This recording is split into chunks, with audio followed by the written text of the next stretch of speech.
Hello, everyone, and welcome back. Today I have another foreign movie review.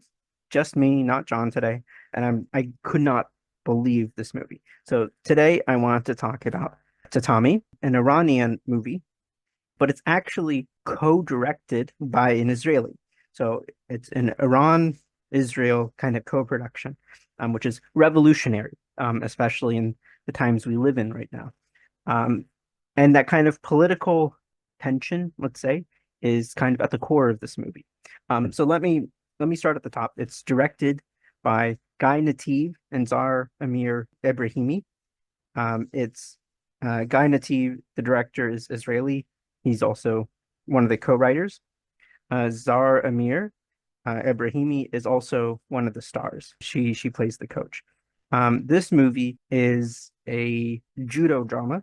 It's a tournament style movie about a woman from Iran, and she's one of the best judokas in the world.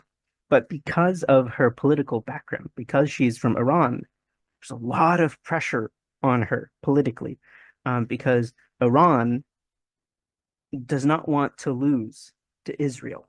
And at the end of this tournament, the prediction is that it will be her, the Iranian judoka, versus a girl from Israel. They're the best two in the world, and Iran wants to avoid a match between those two because they don't have faith in their contender. And if the Iranian girl loses to the Israeli girl, that would be catastrophic. So they want her to drop out of the competition before she even gets to the final stage, which is very nasty. So during the movie, that kind of political tension is at the center. Meanwhile, you're also getting the sports drama because she's competing round after round after round, and she's, overcoming every struggle to get up to the top. But she doesn't have to just, it's not just a normal sports drama because you have this political tension. So it's a political drama and it's a sports drama together.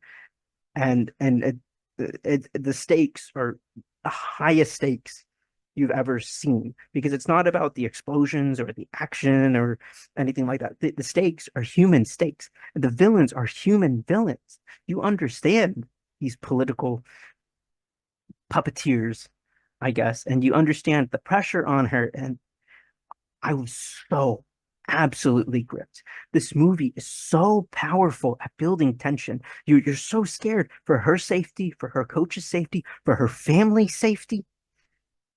It's one of the most harrowing and stressful experiences of the year. Um, Arienne Mandi plays Layla Hosseini, the main judo woman. Her acting is so it it it it grabs your emotions. Like there's no way anybody sitting in that theater, no one cannot be affected by her performance. It her tears, her fear, her ferocity. You feel everything. It's in her eyes. I was blown away. Again, I believe the power of a really good movie, even especially a really good international movie. Don't be scared of the subtitles. You don't even need subtitles to watch a movie like this because you see it in their eyes. You hear it in the music. You feel it in the movie, whether you understand the language or not. It's in the performance when it's well done. This movie's absolutely well done. It's only 100 minutes, and the the time flies by. It flies by. When this movie ended, I thought it was just the first 30 minutes. I thought we were still in the first act. This movie, it's it's one of the strongest movies I think I've seen all year. It it's so I could not breathe during the climax. It's so dizzyingly edited because there's so many storylines going on. There's so much tension happening, and during that climax, it's like like a Christopher Nolan movie. But it's not just like dazzling. It's not just like exciting. You care so much about each of these characters, about what's the stake and the fate of each of these characters, and you feel the fear behind each of these characters. Oh my God, I couldn't breathe. The only criticism I have, I think, is that the end comes a little bit quickly, comes a little bit abruptly. The movie gives you resolution, but I was so invested. I was in so deep. I wanted to know, like, really, I wanted to know every detail of what happens after this movie ends. I looked it up if it was a true story because I wanted to know, like, on Wikipedia, what happens next. I was so intensely invested in this 100-minute movie about judo people from Iran. I was so invested. I I absolutely loved this movie. I was blown away. Um, Couple things I want to talk about. The cinematography, 4:3, black and white, but it's gorgeous. The camera is so kinetic. When they're in the judo fights, the camera's like spinning around and it's so like in the action. But also it pulls back and it gives you these beautiful shots of like it's like a cold distance. So you're coldly distant or you're like intimate in on the action. This camera is so dynamic and it's doing so much work. The music, it has this like tribal percussive score. Like it feels like, like in your soul, you can hear like this like tribal fighting music. But there's even like light guitar themes too. It's a very, very powerful score using like simple instruments, but also it uses silence in a really powerful way too. And the music cuts so that you can listen intimately to like the breathing, to the hits, to the drama. The movie is narrated with sports commentators, which is a fantastic, brilliant way to add exposition, to add background to the characters, but in a natural way within the movie.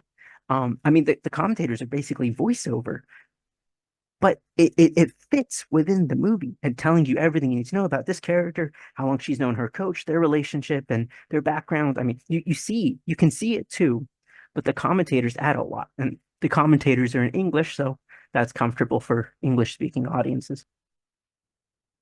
This movie sometimes is so claustrophobic, it's so tense, it's so harrowing. Like it's one of the most stressful movies I've seen all well in a long, long time. But it's so worth seeing. It's so powerful. It's so emotional. I was so close to crying, and I almost never cry in movies anymore. But this movie, her acting, Ariane Mandi's acting, her eyes, I was so caught up in this. I absolutely, absolutely recommend this movie. Anything else I want to mention? The sets were nice. The sets were big. Um, of course, there's the tatami is the judo mats, and that's a giant set. Like you really see them. I don't know if they use stunt doubles, but like the camera's on their face. Like it's so intimate. I don't see how they could have done stunt. I mean, maybe I don't know movie magic, but I really think they filmed this for real because the cameras are really on them. And this giant judo mat, it's so big. Like this is real, like done for real. And you feel that when they're in the locker rooms. The locker room is a giant room, and then it goes into like another room. They make really good use of all these different sets and how elaborate and how built out this world is. I was just absolutely gobsmacked how much I was invested in this movie. And it's there's so many layers to it. Like you understand everything after the first watch, but there's so much in the acting and the music and the tension and the politics, and the hope and the fear.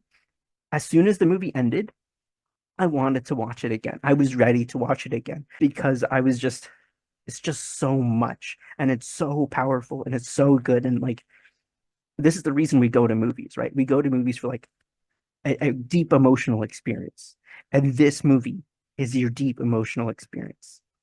So if you like movies starring powerful women, like driven by powerful strong women with intelligence, with compassion, with ferocity, with support, with sacrifice, fighting for what they believe in, and fighting an unjust society.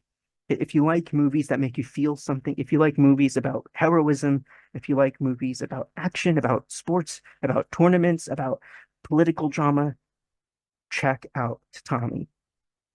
Thanks, guys. See you next time.